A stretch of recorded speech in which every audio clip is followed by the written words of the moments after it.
स्वागत है आप सभी का आपके YouTube चैनल धीरज विश्व हिस्ट्री में। इस वीडियो में हम बात करेंगे कि मासिक चक्र क्या होता है, मेंस्ट्रुअल साइकिल क्या होता है या मेंस्ट्रुएशन पीरियड क्या होता है, और बात करेंगे कि किस प्रकार से कोई भी स्त्री प्रेग्नेंट होती है और उसके लिए कौन कौन सी परिस्थितियां अनुकूल होती हैं, और मतलब पूरी चीज़ें हम डिटेल में पढ़ेंगे। लेकिन इससे पहले मैं आपसे रिक्वेस्ट करना चाहता हूं कि यदि आपने चैनल को सब्सक्राइब नहीं किया तो प्लीज़ चैनल को सब्सक्राइब करके बेल आइकन प्रेस कर लें और ऑल का नोटिफिकेशन ऑन कर लें। वीडियो को लाइक शेयर एंड कमेंट जरूर करेंगे और वीडियो पूरा देखेंगे। तो चलिए देखते हैं कि मेंस्ट्रुएशन साइकिल क्या होता है, मासिक चक्र क्या होता है। ठीक है, तो देखिए, जो स्त्री होती है उसका जो प्रजनन काल होता है वो 12 साल से लेकर 12 से 13 से स्टार्ट होता है। 40 से 45 साल तक उनका प्रजनन काल होता है। मतलब स्त्रियों का प्रजनन काल 12 से 13 की उम्र से स्टार्ट हो जाता है और 40 से 45 साल तक उनमें प्रजनन काल रहता है।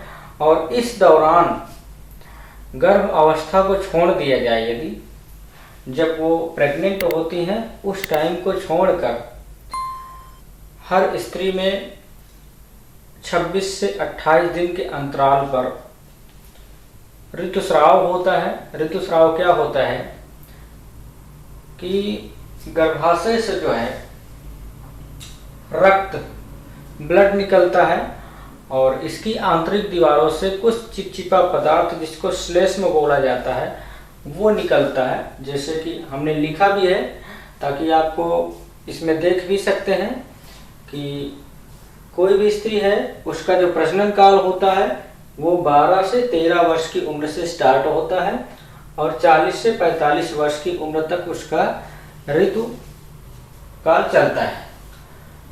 और ये मासिक धर्म की अवधि क्या होती है, तो मासिक धर्म की अवधि होती है 26 से 28 दिन। मतलब हर 26 से 28 दिन के अंतराल पर मासिक स्राव होता है।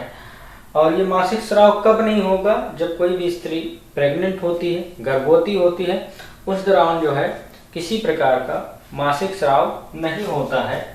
और ये मासिक स्राव में होता क्या है, देखिए, जो यूटेरस होता है, जो गर्भाशय होता है, उससे ब्लड निकलता है, रक्त स्रावित होता है और गर्भाशय की जो आंतरिक दीवारें होती हैं उसमें से कुछ श्लेष्म चिपचिपा तरल पदार्थ स्रावित होता है।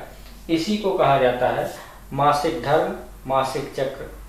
तो अब इस दौरान होता क्या है देखिए, लेकिन इससे पहले हम जान लेते हैं कि इसके बाद जब 40 से 45 के बाद जो मासिक स्राव बंद हो जाता है, इस स्थिति को कहा जाता है मेनोपॉज या रजोनिवृत्ति कहा जाता है। मतलब कोई स्त्री 40-45 के किसी स्त्रियों में 50 साल के बाद जो है किसी प्रकार का मासिक स्राव नहीं होता है, मेनोपॉज हो जाती हैं। कहने का मतलब रजोनिवृत्ति हो जाता है। उसके बाद कोई भी स्त्री माँ नहीं बन सकती है जब तक। तो अब यहाँ पे क्वेश्चन ये भी है कि कोई भी स्त्री या कोई भी लड़की माँ किस उम्र में बन सकती है। तो सिंपल सी बात है, जब किसी भी लड़की या किसी भी स्त्री में मतलब जब उसका मासिक धर्म शुरू हो जाए तब वो माँ बनने के योग्य हो जाती है। ठीक है, और कब नहीं बन पाएगी, जब वो मेनोपॉज में चली जाती है, रजोनिवृत्ति हो जाती है, तब वो माँ नहीं बन सकती है। इस दौरान होता क्या है कि अंडोत्सर्ग होता है। अंडोत्सर्ग को इंग्लिश में ओवेलेशन कहा जाता है। अंडोत्सर्ग का मतलब होता है अंडे बनना। ठीक है, तो जब रक्त स्राव होता है, ऋतुस्राव होता है, उसके प्रारंभ होने के 14 दिन बाद अंडोत्सर्ग कब क्या होता है या कब होता है, जब ऋतुस्राव स्टार्ट हो जाता है उसके 14 दिन के बाद जो है अंडोत्सर्ग होता है, ओवल्यूशन होता है, अंडे का निर्माण होता है। और ये अंडा जो होता है ये 1 महीने में केवल एक बार जो है अंडोत्सर्ग होता है। गर्भाशय के 2 हिस्से होते हैं, उसमें बारी बारी से जो है वो अंडोत्सर्ग होता है। तो अंडोत्सर्ग समझ गए होंगे आप कि अंडोत्सर्ग क्या है, जब ऋतुस्राव का प्रारंभ होता है उसके 14 दिन के बाद अंडोत्सर्ग होता है, मतलब अंडे का निर्माण होता है, उत्सर्ग कह सकते हो, ठीक है। तो अंडोत्सर्ग होने के बाद इसमें जो अंडाणु होता है इसको मादा युग्मक भी कहा जाता है या ओवल्स भी कहते हैं इसको। ये अंडाणु जो होता है ये कहाँ पर चला जाता है, ये अंडवाहिनी में चला जाता है।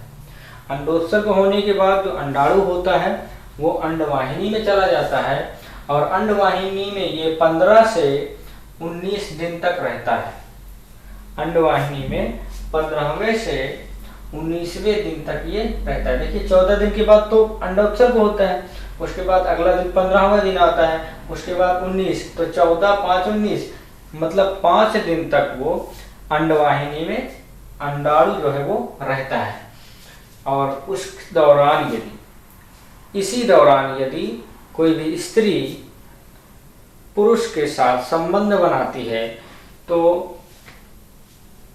इंटरकोर्स करती है तो अंडाणु जो है पुरुष के शुक्राणु से निषेचित हो जाता है और निषेचित होकर वो अंडाणु जो होता है गर्भाशय में चला जाता है और गर्भाशय में ही उस निषेचित अंडे का भ्रूण बनता है और भ्रूण बनने के बाद बच्चे का निर्माण हो जाता है, मतलब शिशु बन जाता है। तो ये होती है पूरी प्रक्रिया कि कितने दिन की अवधि में कोई भी स्त्री गर्भवती हो सकती है। तो ये है। अब नेक्स्ट है कि गर्भधारण करने के लिए कोई की परिस्थितियां क्या, कौन सी परिस्थितियां अनुकूल होती हैं। तो इसके लिए है ऋतुस्राव के 14वें दिन के आसपास 11वें से 18वें दिन के अंदर, जैसे कि यहाँ पे दिया गया था, मैंने बताया अंडोत्सर्ग 14 दिन के बाद से 15 से 19 दिन तक जो है अंडाणु जो है वो अंडवाहिनी में रहता है। तो उस दौरान यदि कोई भी स्त्री इंटरकोर्स करे, संबंध बनाए, तो उसमें क्या होगा, वो स्त्री गर्भवती हो जाती है। दूसरी चीज, अंडवाहिनी में किसी प्रकार का सूजन नहीं होना चाहिए, किसी प्रकार का संक्रमण नहीं होना चाहिए। गर्भाशय में किसी प्रकार का सूजन नहीं होना चाहिए, किसी प्रकार का संक्रमण नहीं होना चाहिए। और तीसरी चीज ये है कि उसमें जो है जो वीर्य होता है पुरुष का, जिसको इंग्लिश में सीमेन कहा जाता है, उसमें शुक्राणु होते हैं। शुक्राणु को बोला जाता है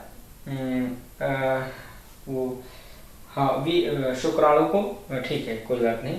तो जो शुक्राणु स्पर्म कहते हैं इसको। तो स्पर्म की संख्या यदि ठीक ठाक है, नॉर्मल है, तब तो कहने का मतलब प्रेगनेंसी हो जाएगी। यदि स्पर्म की क्वालिटी या कम है वीर्य में, या स्पर्म की संख्या वीर्य में कम है, तब कोई भी स्त्री जो है वो प्रेग्नेंट नहीं हो पाएगी। तो यहाँ हमने देखा कि किस प्रकार से मासिक चक्र क्या है और रजोनिवृत्ति क्या है और अंडोत्सर्ग क्या होता है और किस मतलब प्रेगनेंसी कब से कब कंसीव हो सकती है। तो इन चीज़ों के बारे में हमने जाना।